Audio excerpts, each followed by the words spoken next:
What's up, guys? Xervean here. I thought I'd go ahead and go over this video of Dave Smith, kind of walking through his arguments after the Douglas Murray Joe Rogan debate.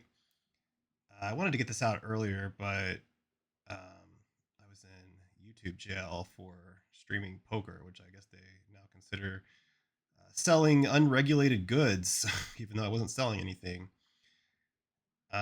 So let's go ahead and kick things off. I'll just kind of give my thoughts on his general arguments here. When you talk about this stuff, because on some level everybody knows this. I started at this point because this is actually like where he clipped out, like he posted the video on Twitter, like, and he clipped it out starting from like this point. So I'm not taking anything out of context or anything. So just to be clear, Everybody knows this to be true. Just because we're all human beings. We all know that there's no magical look. If you believe in morality, and if you believe in logic, which you essentially have to, there's no getting around believing in logic. But like inherently, by their very nature, if you believe in morality and you accept logic, logic and morality cannot be altered by social constructs, right? Like there's just no way you can't. There's nothing that we could decide. Like if you, let's say like basic logic, right? Like the law of non-contradiction.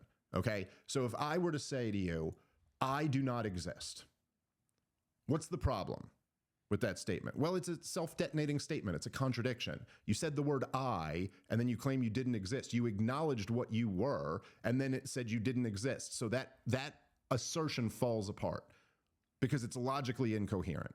It's contradictory. Okay? Now, yeah. So I don't have too much of an issue with his statement that you can't use like a social construct to change the laws of logic. I would define logic as a formal system of reasoning where you determine if a conclusion follows from a set of given premises, or in the case of inductive logic, that a conclusion probably follows. But I wouldn't lump it in necessarily with morality in the same way. I don't think they're objective in the same way like that. there is no, people cannot get together and say, let's have a vote on whether a self-contradicting statement is logically sound. It doesn't matter if I say, well, no, I'm going to call you senator, and I'm going to call you president, and I'm going to call you, Supreme Court justice. And you guys get to say that the rules of logic are different now. Like if anyone were to ever propose that, you'd immediately go like, no, you're misunderstanding how logic works. You're misunderstanding how government works. A social construct cannot, I don't know, man. Trump might try it at some point. change things that are objective reality. Like you don't get to do that any more than we'd get to hold like a referendum on gravity. It doesn't matter how you vote. Like gravity exists regardless. Okay, so if you understand, Yeah, so he's making a mistake here, and the mistake is that morality exists in what they would call the normative realm of philosophy, where it's all about human judgment, um, opinion. It's prescriptive on like how you think the world ought to be or should be, and so it requires like the subjective judgment of a particular conscious actor. Whereas things like the laws of gravity, one of the four fundamental forces of physics, just physics in general, chemistry, biology, all that stuff, all the sciences, those exist outside of the subjective beliefs of humans or conscious actors or however you want to say it. But there's no particular property, of any object in the world that would allow you to divine some type of morality from it, right? It requires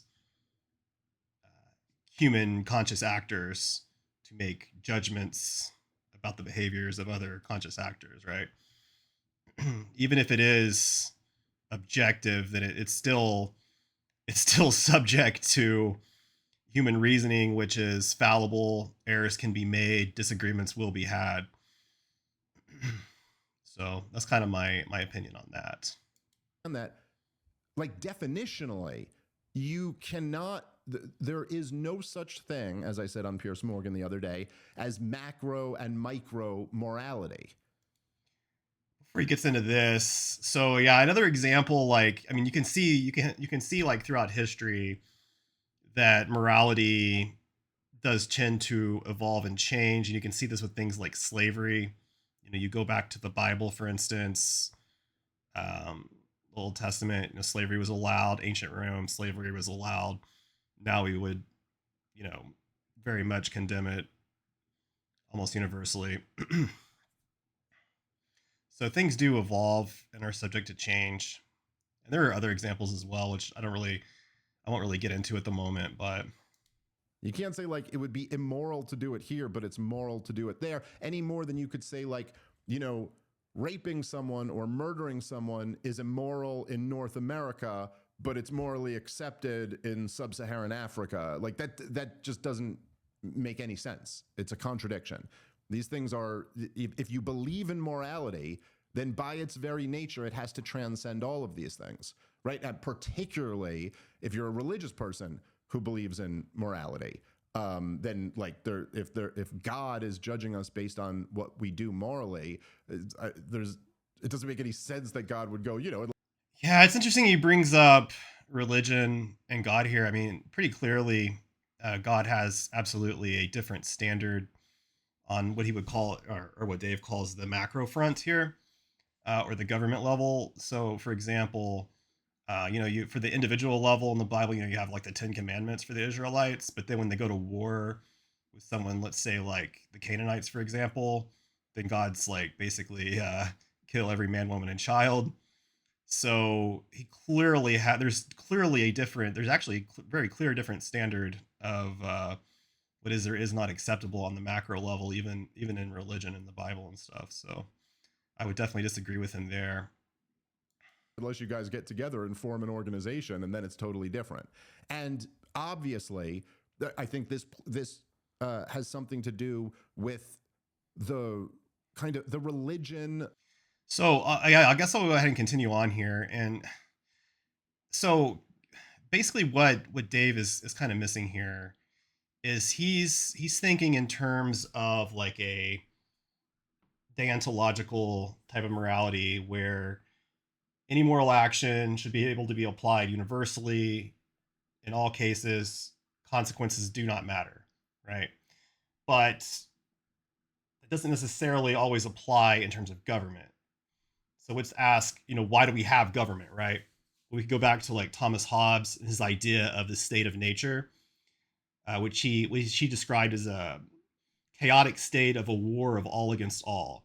You know, it's all about survival. Might is right. You know, everybody's trying to kill you and take your shit for their immediate gratification.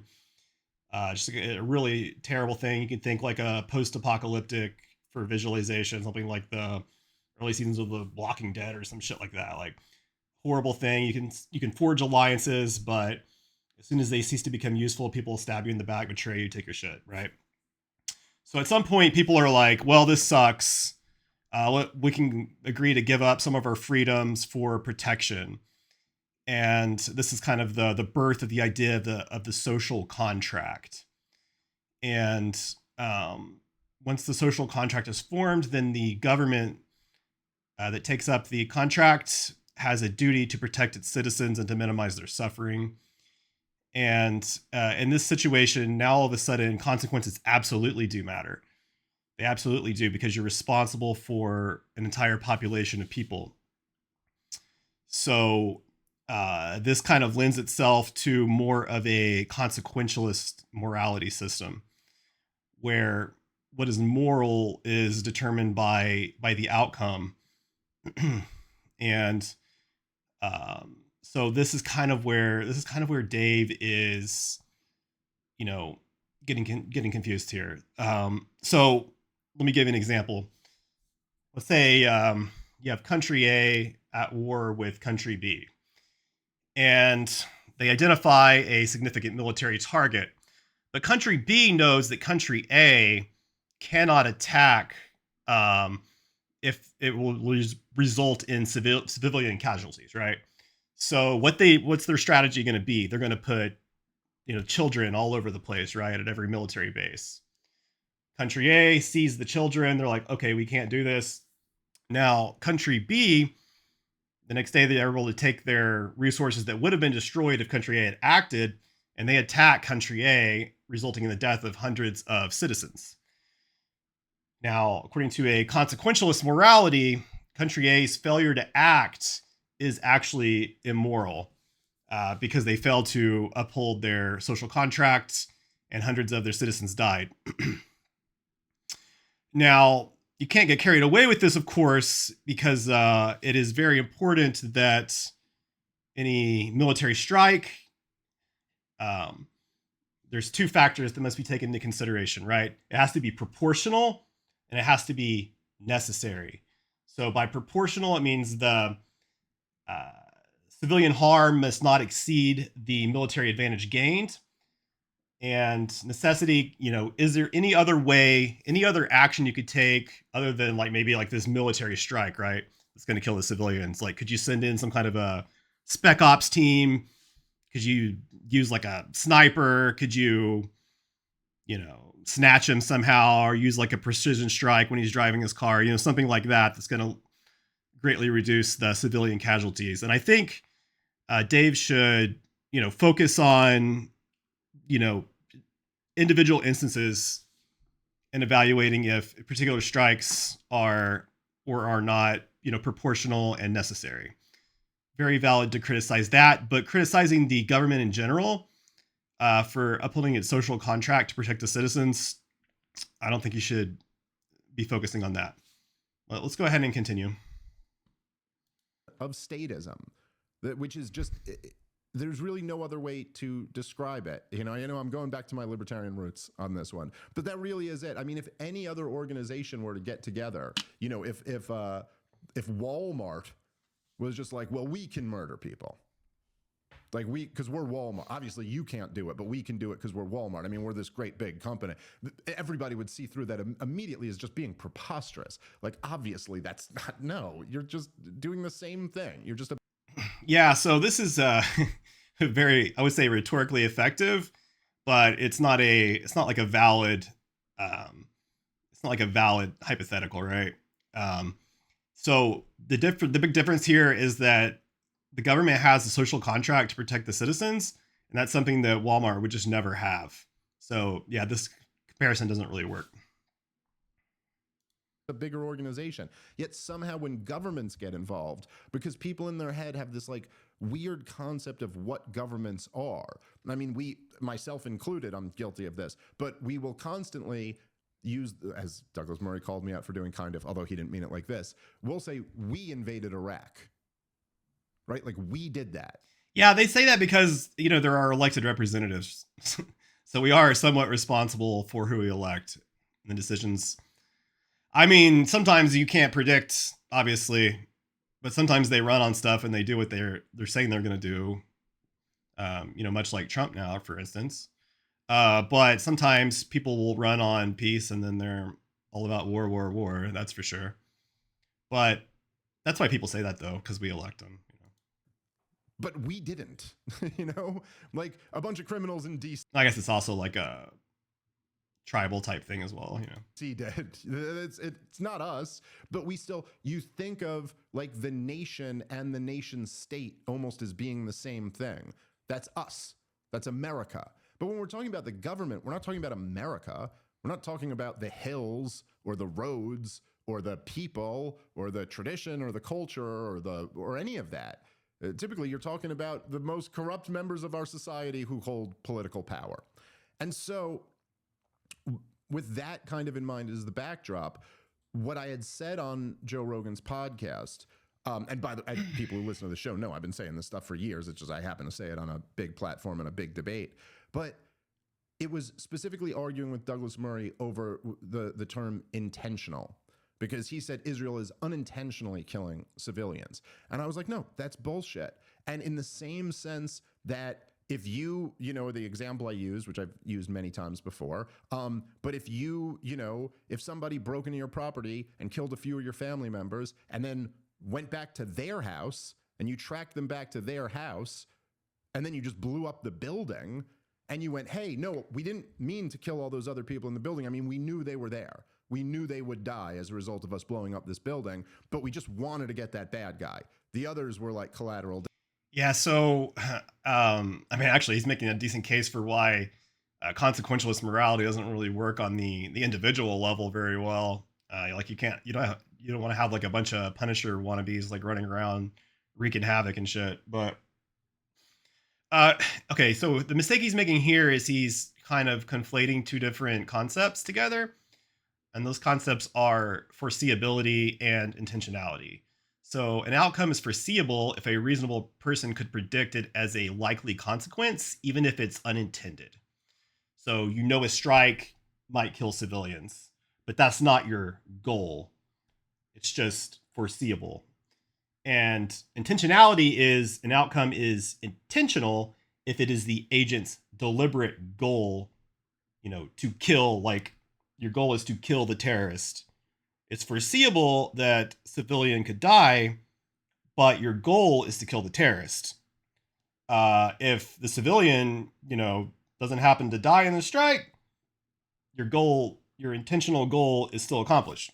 So that's the difference that he's not considering here. That's what he's confused about on this. Um, Damage. Well, like in any domestic situation, obviously, that you'd be charged with first-degree murder. But I'm not making an appeal to the law. I'm saying that, morally speaking, as human beings, we would all go, no, that is intentional. You don't get to just say it's not intentional. If you knew there were women and children who were going to die as a result of this. Yeah, Wittgenstein, philosopher Wittgenstein, he said that a lot of problems in philosophy come down to word games and arguing over the meaning of words. And that's kind of what's going on here with Douglas and Dave having different ideas of what intentionality is, and then Dave not really being aware of the concept of foreseeability. That's why, like, whenever you get in these debates, like, it's so important to like define your terms like super clearly. And people are like, "Oh, that's semantics," but semantics are very important, I would say. Absolutely. And you did it anyway, then you did it intentionally. And okay, so the essence of the point is that the concept of intentionality doesn't change because a government's doing it and because it's being done in another country. Now, if you want to justify so I'll say about this, it does matter if it's in another country, right? So even in terms of the government, right? Domestically, for the most part, they're operating, under your typical deontology type, Dave type morality. It's not acceptable for the government to kill civilians to take out some bank robbers or something like that, right? But the difference between domestic and foreign is domestically, we have all of the infrastructure, all of the resources in place to handle these situations. Foreign, though, it's so much different because all these countries that we're like adversarial with, you can't just send out a SWAT team and all this shit, right? Most of the time, like you can't. It's not so easy. You don't have like all these resources in place, all this infrastructure in place. If you try to do that, then you could be fighting with their military or their police, and all kinds of hell could break loose. So that's why so often, on these engagements, you're forced to do some kind of an airstrike, a drone strike, you know, stuff like that. I mean, that's just an unfortunate reality of why that's why it's different, in a foreign country.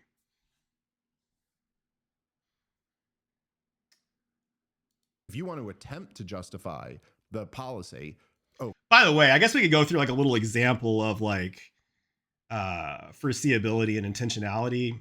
So like, okay, it's like imagine we'll do like a domestic thing, I guess, just to well, it doesn't it just think it'll make it easier to think about it maybe. So if you're like, imagine you're like driving with your family through a busy urban area, and there's an armed robber who's fleeing police, and he's shooting at the officers, and then your car gets caught in the crossfire, and but there's pedestrians walking all around, right? So you're in an effort to protect your family. You put your head down, you just floor the gas. You hit the robber that's shooting at you.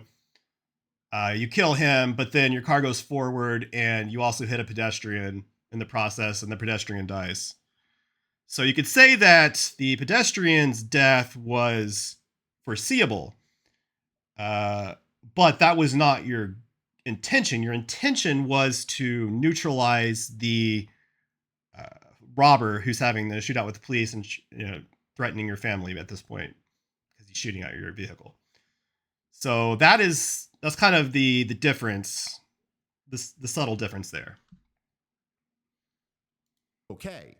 But you don't get to say that the laws of logic and the laws of morals don't apply anymore. And so when I'm debating these guys, or when I was debating this guy on Piers Morgan yesterday, he just kept responding to this with, "But you don't understand international law. You don't understand the laws of war. You don't understand." And it's like, no, no, no, no. You don't understand my point. These things are all social constructs.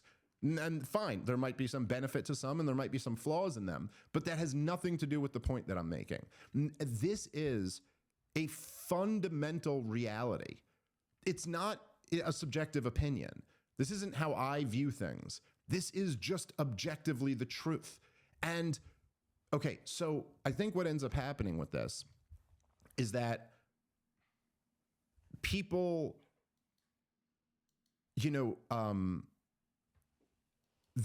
Yeah, it's always such something you hear a lot these days is this is objectively true. This is objectively true, but it's so hard to actually get to some kind of objective truth unless it's a context of like some kind of a closed system, where you're doing math or something like that. It's very, very difficult.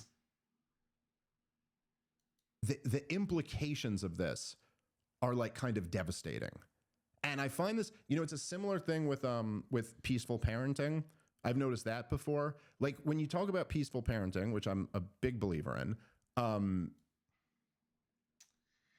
think that's pretty much the end of his I thought he talked about the war like in I think it's Iraq. just wrong to hit kids. Okay. Now, you can very easily make the argument. It's overwhelming. It's so obvious that like it's wrong to hit kids. I mean, it's literally it's insane. Yeah, I don't. I thought he said something about the war in Iraq or something when I listened to it the first time. But anyways, so one last thing I thought I would go over in moral philosophy is this idea of the principle of double effect that can be used to, you know, evaluate situations like this where civilian casualties are possible. And it's kind of got five different components. And the first one is an act is morally good or neutral. So it needs to be a morally good or neutral. And this means that if the action itself is not inherently wrong, it should align with ethical norms or serve a legitimate purpose. So, for example, targeting a military threat like a terrorist base is neutral or good because it aims to protect lives, whereas something like torturing civilians would be inherently immoral, and so it would fail this condition. And the second component of it, the agent intends the good effect and not the bad. So the person or entity acting must aim for the positive outcome, not the harmful one, even if harm is foreseen. So like your intent must be to neutralize the terrorist, and not to kill the civilians. And the good must outweigh the bad proportionally. We already talked about the idea of the proportionality.